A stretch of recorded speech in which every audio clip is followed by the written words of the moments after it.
mtu anayesahau mara kwa mara ni mgonjwa wa akili. Kwa sasa hesabu zangu hazigawanyiki. Hata nilivyokuambia. Uone kama nikupoteza kitu ambacho kuligandisha mawazo mwanzoni. Usije ukadharau wembamba wa sindano wakati hiyo sindano inashona suti.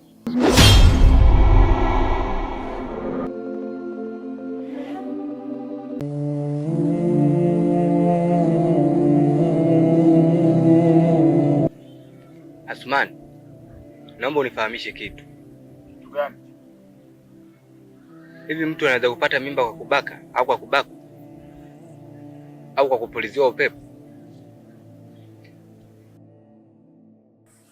Sielewi siku ya leo ina nini. Ni usiku au ni mchana?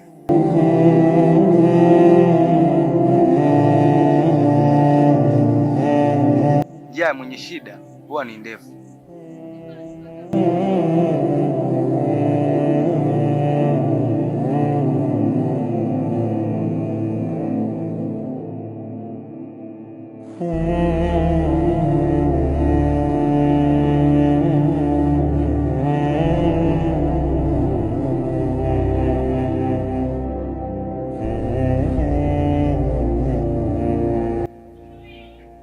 Rashid, mimi nilikuwa na swali moja.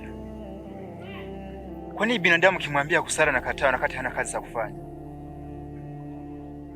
Buhari, binadamu wa sasa hivi wamekuwa jeuri sana. Ukiwaambia kusali, wanafikiria labda unawapotezea muda, wakati ni muhimu kumtii Mwenyezi Mungu. Sasa mimi cha kukushauri, amini unachokiamini, na yeye mtu kama huyo mwache amini anachokiamini. Lakini Mwenyezi Mungu ndio mtu wa hukumu tu. Na lingine ndiyo lipo. Watu wameacha kumcha Mungu na mambo yakabadilika. Muangalie Rau sasa hivi anachokifanya.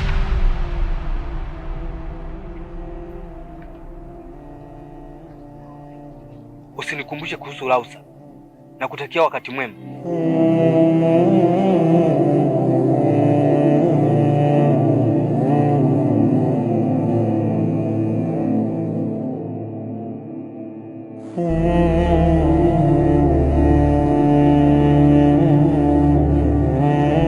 Habari yako Lausa?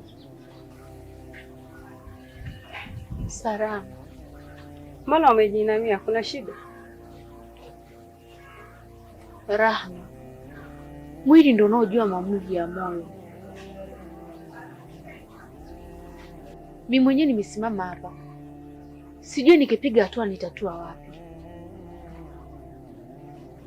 Kuna vitu vinaweza kushauriwa na kuna vitu ambavyo haviwezi kushauriwa. Naomba uniache nikiamua maamuzi yangu, na sitaki unishauri. Kumbe ninayoyasikia ni kweli? Kwa hiyo maamuzi yako wewe na kutaka kututeketeza sisi? Anayekushauri hajui dunia ikoje. Mimi sina mtu anayenisaidia kunipa ushauri. Nipo mimi kama unavyoniona. Siku zote uso hauwezi kuosha mikono. Wewe una furaha, mimi nina huzuni. Unadhani tunaweza tukalingana? Sitaki unishauri kwa lolote lile. Maamuzi nitakayoamua mimi, niache niyafanye peke yangu. Ipo siku utajilaumu kwa hayo maneno unayoongea. Usifanye akili yako kufikiri maneno ya fikra zako, wakati akili yako haina hesabu ya maneno yako.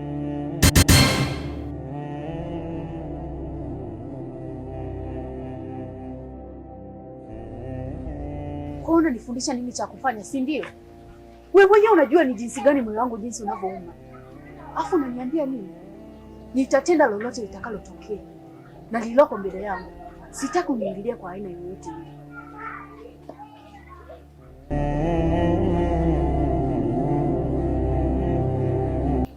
Kila mtu ana machozi yake.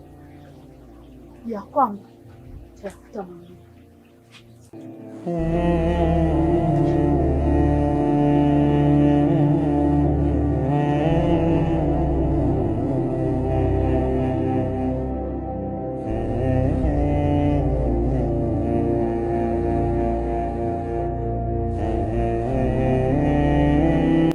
sina nguvu zaidi yako wewe, zaidi yako wewe, wewe Mungu.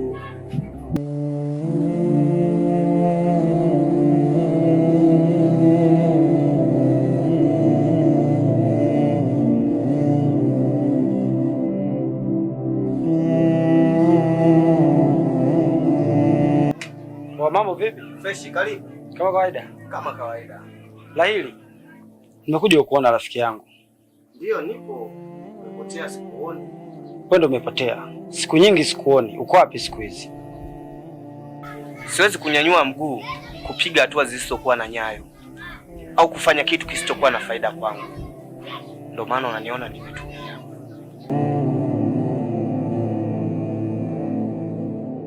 Mwanangu, mbona huko hivi? Mama, nilikuwa najiuliza, tamaa, wivu na dharau, kwa nini ni adui kwa maisha ya binadamu? Simanzi, kwa nini namtoa mtu kwenye mwelekeo? Sikujua kalamu ikivuja wino haiwezi kuandika. Tupo, pengine labda una mapya. Najua ujio wako sio wa kawaida. Karibu. Kuna neno siwezi kulisema, maana aliwezi kupita kooni. Nimekuja kufahamu hivi Latifa alikufa kufaje, na sababu ni nini iliyomchukulia mpaka anakufa, na wakati yeye alikuwa mtabiri wetu.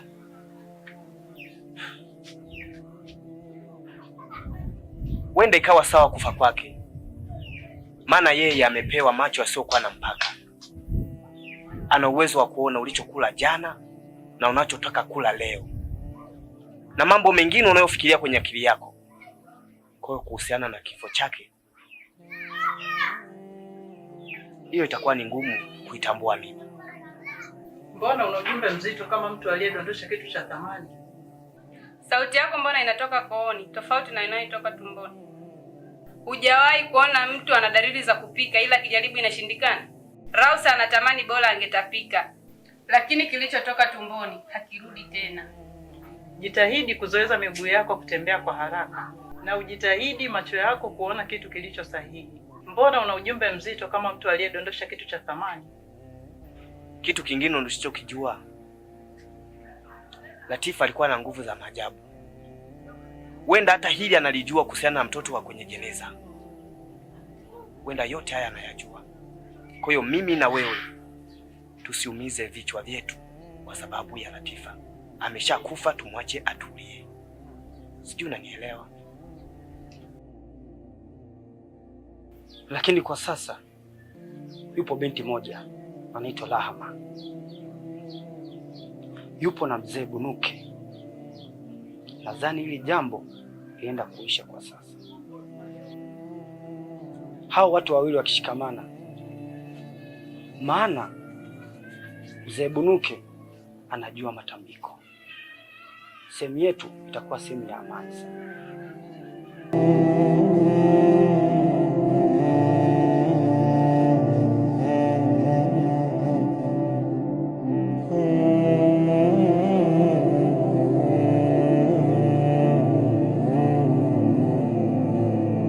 Karibu. Asante. Habari za hapa? Nzuri. Nilikuwa nimekuja kuchukua zile mbegu za nyanya, sababu kuna sehemu niliyokuwa nimeilima nilikuwa nahitaji nikaipanda. Bahati mbaya bado sijaandaa. Nadhani utaijia jioni. Lahili. Naam. Mbona siku hizi kama umebadilika? Zamani ulikuwa unaita hesabu zikiwa kamili, lakini sasa hivi unaita mahesabu yakiwa nusu. Kwani shida ni nini? Hapana madam. Mbona nafanya kazi kwa weledi na najituma sana kwa uaminifu wangu wote, maana sitaki kukuvunjia heshima hata kidogo. Ndio maana kinapofika kipindi cha hesabu najitahidi kukuwahi kabla ujaenda kazi. Sawa, nimekuelewa. Kwa sasa biashara yangu imepanuka sana. Nilikuwa nahitaji uniandalie eka 5 ili niweze kulima vizuri. Eka 5 madam? Sasa eka 5 nitaziwezaje peke yangu? Eka 2 zenyewe tu zinanichosha, zinatoa jasho. Eka 5. Haina maana ya kwamba utazilima peke yako. Kuna watu nimeshawaandaa watakusaidia. Na wewe utakuwa msimamizi. Na nitakulipa mara 4 ya ile hela niliyokuwa nakulipa mwanzo. Mara 4. Kidogo nishangae.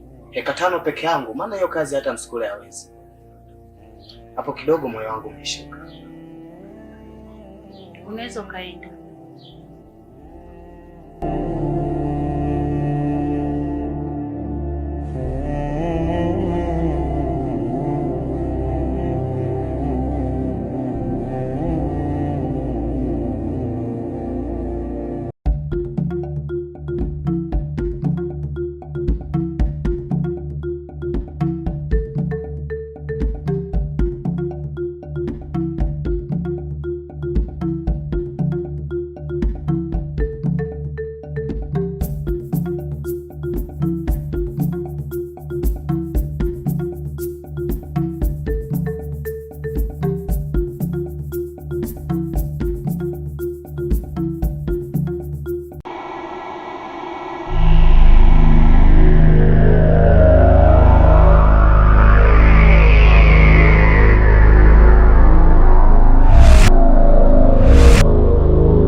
Baba,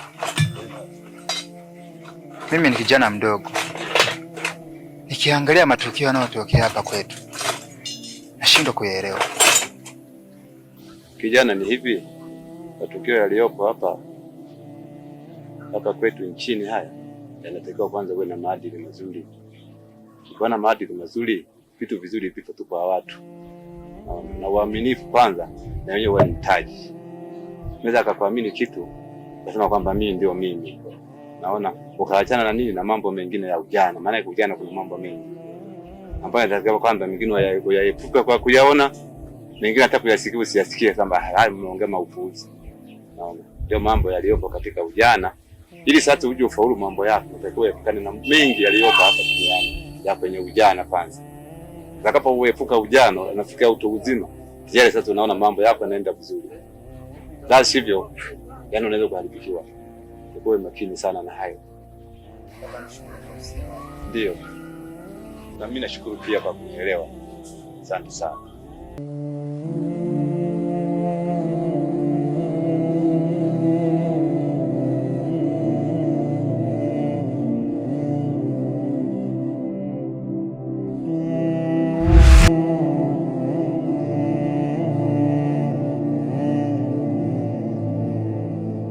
Rashidu!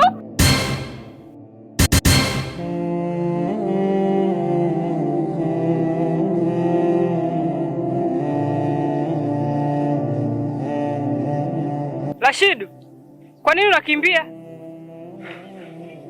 Najutia moyo wangu kwa jinsi ninavyoona matukio wewe huyaoni.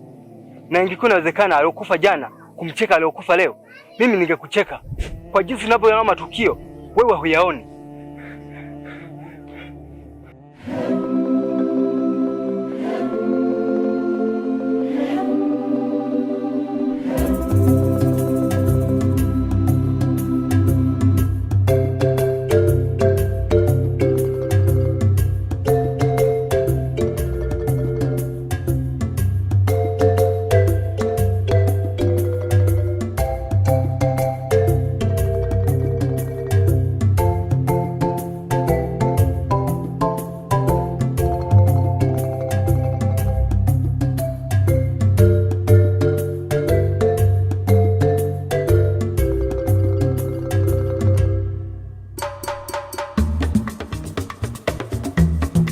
Lausa, za saizi huwa sipendi kumwona binadamu wenzangu akiwa hana furaha endapo mimi sina furaha.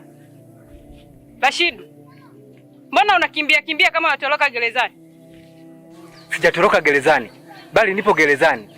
Macho yanaona, mwili unafanya vitendo, ila wa kwangu mimi umekufa ganzi.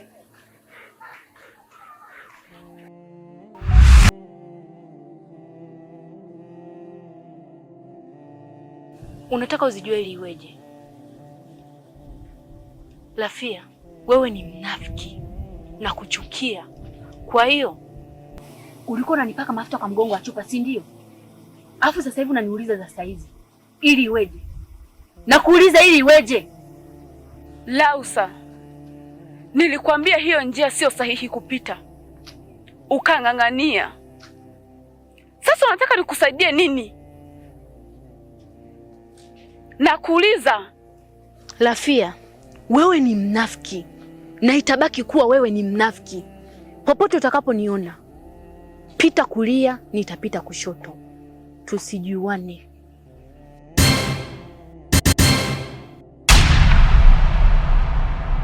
Lausa, mwenye jembe achagului shamba la kulima.